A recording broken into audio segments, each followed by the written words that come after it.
Hello, welcome. Thank you for joining us on this edition of News 2. I'm April Knight in for Sandra Gumansing. Topping our newscast, it's a problem that's publicly visible on the streets of the territory, a health issue that affects various government agencies. On Wednesday, senators took a look at the territory's persistent mental illness problem and the lack of comprehensive services for the mentally ill. One lawmaker offered up legislation that aimed to make a dent. Here's more. Lawmakers on Wednesday tackled the territory's broken mental health system. Senator Nellie O'Reilly is pushing for a bill that would increase the amount of time for an emergency commitment, where the state can hold a mentally ill person to a minimum of 5 days and a maximum of 10 days. The current law states a person can be held involuntarily for a minimum of 48 hours and a maximum of 5 days. The current method doesn't work. Holding people for 48 hours or 5 days does not give a psychiatrist or a physician enough time, sufficient time to stabilize the patient, the family sufficient time to find the help they need off island, because we don't have it here, to send their loved one. But Department of Health officials say the 5 to 10 day period may not be necessary in some cases. Extending the minimum holding to a mandatory 5-day emergency commitment may place individuals who require a lesser period for stabilization at a disadvantage by having to comply with an unnecessarily mandated treatment stay, which infringes upon their personal rights and may also be a financial inconvenience. The health department is also lacking staff psychiatrists to fulfill the mandate. The mental health issue also affects the territory's prisons. According to Bureau of Corrections Director Rick Mulgrave, many of their inmates need interventions, not incarceration. With such a void in our community, the entire system of justice becomes caught up in a vicious cycle of catch and release, where the crimes are being committed become even more violent without the appropriate intervention. O'Reilly, meanwhile, stressed the need for the territory to have its own mental health facility and for key players to stop planning and start doing. You're planning, you're meeting, you're talking, you're discussing as a work in progress. Enough! There were 2 other bills in consideration today. The other bill would increase the time allowed for an involuntary commitment from a max of 5 days to a max of 30 days. We'll keep you updated on the status of those bills. Well, the member of Governor Mapp's security team who was busted for cocaine Saturday says he must have picked up the wrong bag by mistake.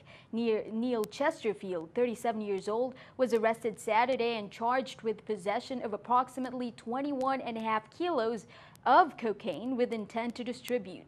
That's according to U.S. Attorney Ronald Sharp. On Saturday at the St. Thomas Airport, a U.S. Customs and Border Protection canine alerted to the presence of narcotics in Chesterfield's carry-on luggage. Customs officers found 18 plastic-wrapped packages, which tested positive for the presence of cocaine, as well as more than $26,000 inside a small computer bag in Chesterfield's possession.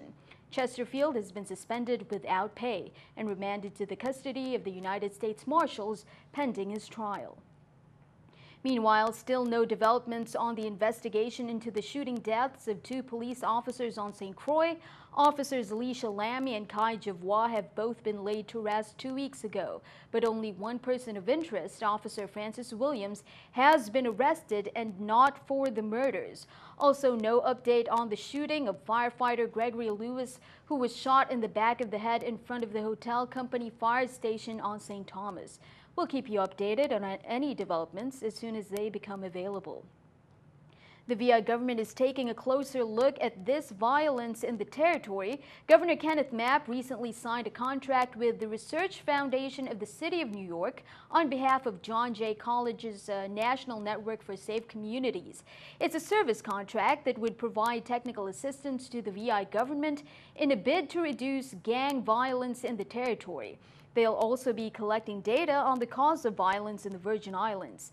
That data will be reviewed and, based on the findings, would guide the intervention, group violence research, and preparation of strategies. The Network for Safe Communities was launched in 2009, and the network model has shown to decrease violence in certain neighborhoods across the country.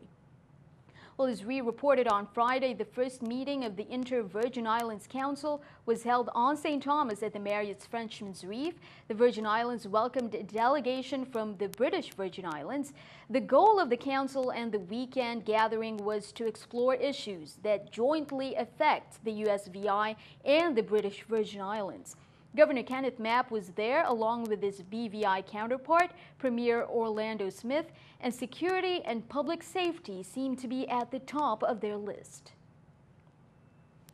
The police, they meet and they talk every day, and that has to do with the ability to suppress or reduce the amount of crime both in the BVI and in United States Virgin Islands. That's very good because they share information, and that is essential to keeping the level of crime low, because both of us are tourism destinations, so to the advantage of both BVI and USVI. Issues with security with the police commissioner and trafficking in the region, and our efforts, our unified efforts to deal with those issues so that we can abate and push crime down and protect our citizens.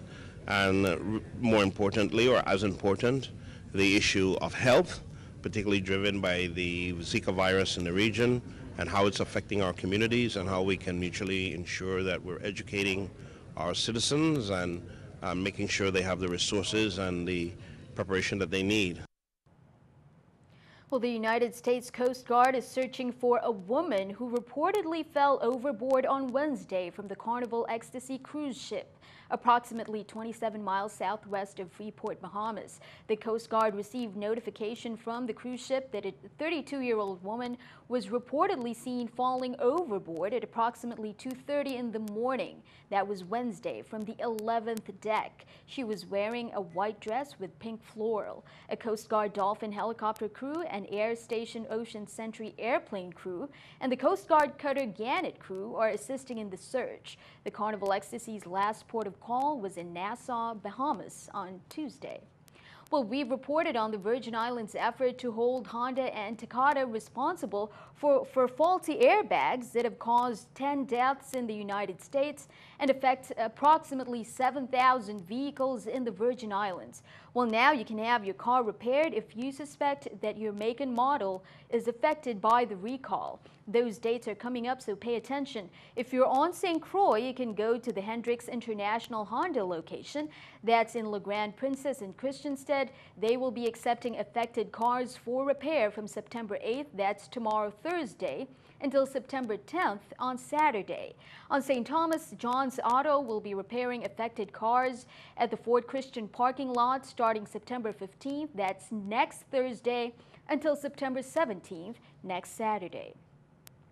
Well, the Department of Licensing and Consumer Affairs is reinforcing an order to protect consumers from unfair retail prices for fuel, which, according to them, is an essential commodity. According to DLTA Commissioner Devin Carrington, although consumers are responsible for making personal financial decisions, market research has shown a spike in prices within a short period of time.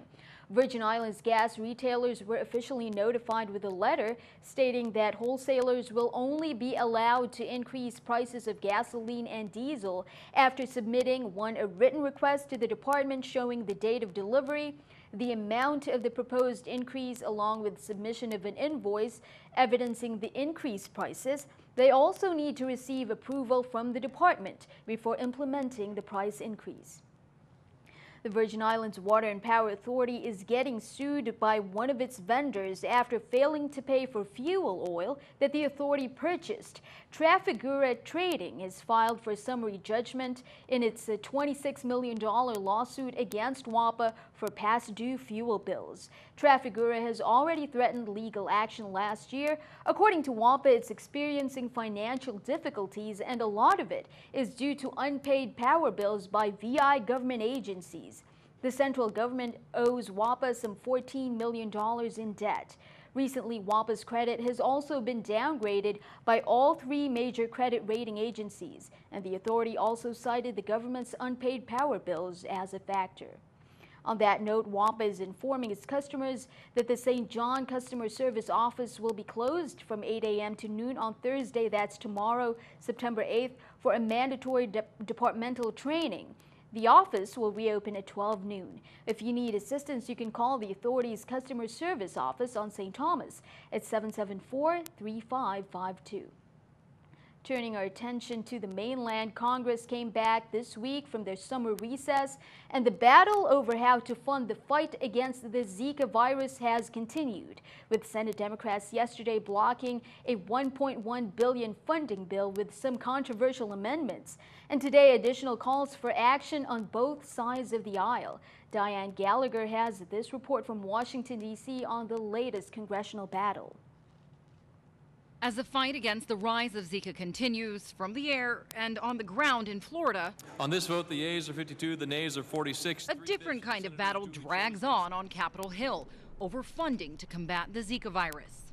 Speaker Ryan, please bring a clean bill to the floor. The people of America are depending on you.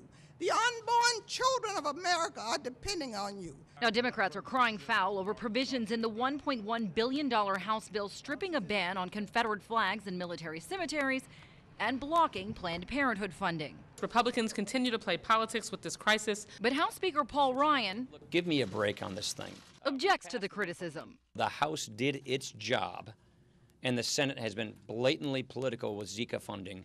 We'll figure out how to get this done. But we have done our job over and over again, and I think they should drop these partisan filibusters.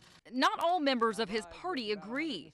The politics of Zika have gone on far too long. Florida Republican David Jolly bringing a container of 100 Aedes aegypti mosquitoes to the House floor. Can you imagine, colleagues, the fear and anxiety in this chamber if these 100 mosquitoes were outside this jar, not inside this jar? Members of Congress would run down the hall to the physician's office to be tested. They would spray themselves before coming down here. This is the fear of Floridians right here. House Republicans are meeting Friday and say they believe they can get this funding through by the end of the month. In Washington, I'm Diane Gallagher. It's a big day for Apple users. Apple has launched the iPhone 7 and iPhone 7 Plus, along with the Apple Watch Series 2 and a set of wireless headphones called AirPods.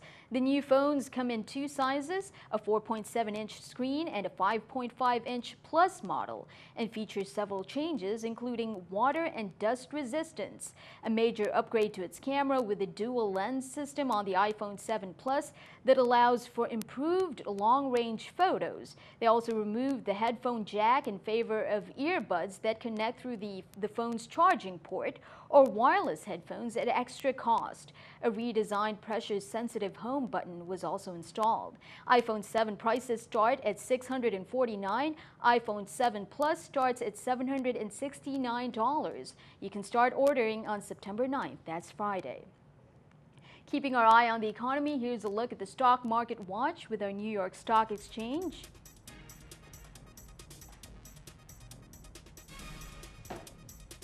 The Dow up 8, NASDAQ down 11, S&P down 0.33.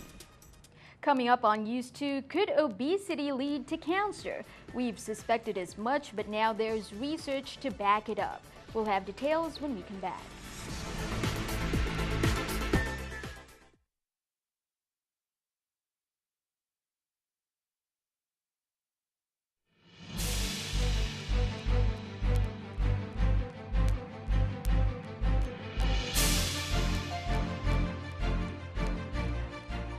Welcome back. It's been more than a decade since one international research group conducted their study on the link between obesity and cancer, and the results may not come as a surprise. Here's more on what the research revealed and what can reduce your risks. Kim Hutcherson reports.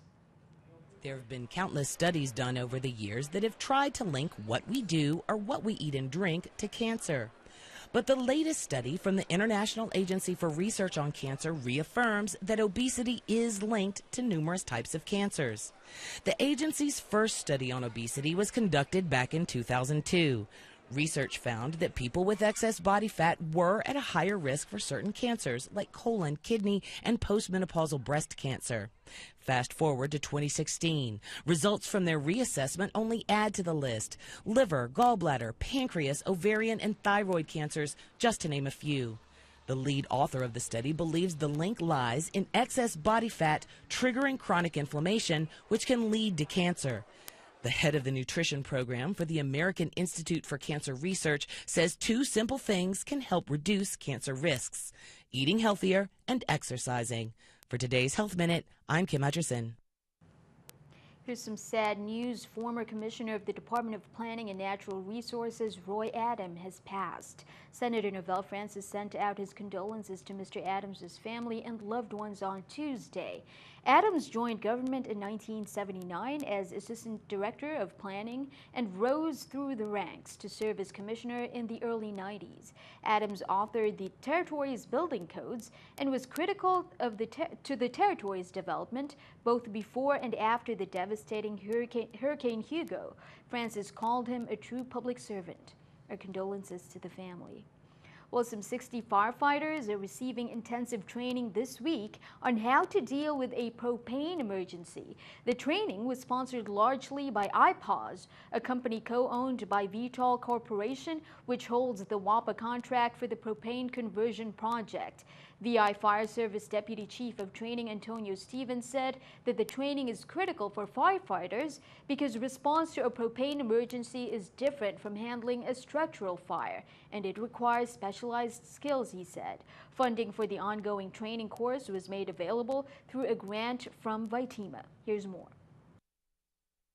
And the content of the training was theory-based on what are the strategies and what are the risks and what are the properties of LPG fires.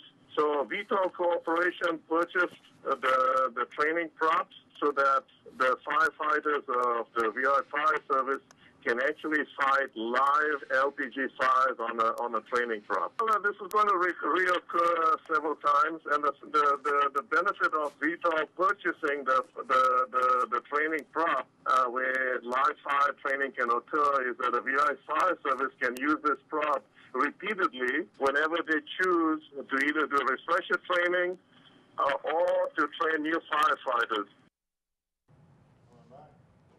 The Department of Agriculture is announcing a Forestry Aid Grant. Organizations and agencies in the U.S. Virgin Islands may apply for grants up to $20,000 that do require a one-to-one match. The grant is made available through the Urban and Community Forestry Assistance Program, which is designed to encourage citizens to get involved in urban and community forestry projects throughout the territory. According to Agriculture Commissioner Carlos Robles, trees in backyards and in public places help improve the community's way of life.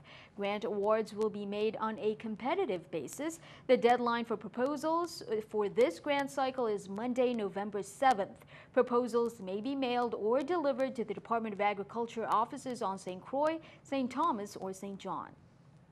Well, if you're interested in attending the next Chamber of Commerce Business After Hours, it will be hosted by the Virgin Islands Department of Labor on Thursday, September 8th. That's tomorrow from 5:30 to 7:30 p.m. at the Charles Turnbull Library on St. Thomas. The event coincides with the Department of Labor's celebration of Labor Month. They said there will be raffles and door prizes, so don't miss it. And of course, a chance to network with various businesses. Again, that's tomorrow, Thursday, September 8th at 5:30. Summer camp season is over, but that just means that after-school classes season is gearing up. Historical Theater on St. Thomas has added a class that starts September 12th, Monday. It's the Stars After-School Enrichment Classes, and it's open to children 9 years and older. The classes feature puppetry, acting, singing, dance, and speech. You can call them at 775-7877 or email education@historicaltheater.com. The Stars After School Enrichment Classes end on October 21st. Well, stick around. Your News 2 AccuWeather forecast is coming up next.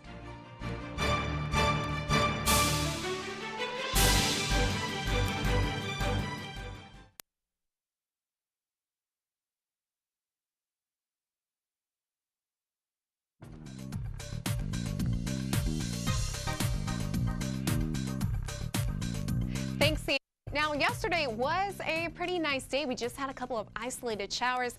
That continued into today, but going into this evening, we're going to have an uptake of moisture that's going to increase some showers. As you take a look at the current satellite, though, it's looking pretty dry for the most part. Even as we zoom in, you can't see too many clouds above the area. It's pretty clear all around. Now, moving into tonight, we're going to have those increased moisture, so it's going to be pretty cloudy, possibly a chance of some passing showers. That chance also moves into tomorrow on Thursday. We're going to have those showers in places in St. John sitting at 90 degrees. Those showers also extend into St. Thomas possibly, and also St. Croix sitting at 90 degrees. Now, here's your marine forecast. The waves sitting around 2 to 4 feet. Winds out of the east 10 to 15 knots on the Atlantic side. And the Caribbean is looking identical for the waves and the wind as well. So pretty nice weather to get out there. Now, Thursday, as I said, we're going to continue into Thursday night. Those chances of shower are going to begin to increase as a tropical wave splits over the area. And just off to our north on Friday, we're going to see those clouds and those showers. And that's going to bring some rain into the area, more so than what we've seen over the past couple of days. Saturday and Sunday, though, looking pretty good for the most part. Definitely not as wet, but we can't rule out a chance of a passing shower or a thunderstorm in the area.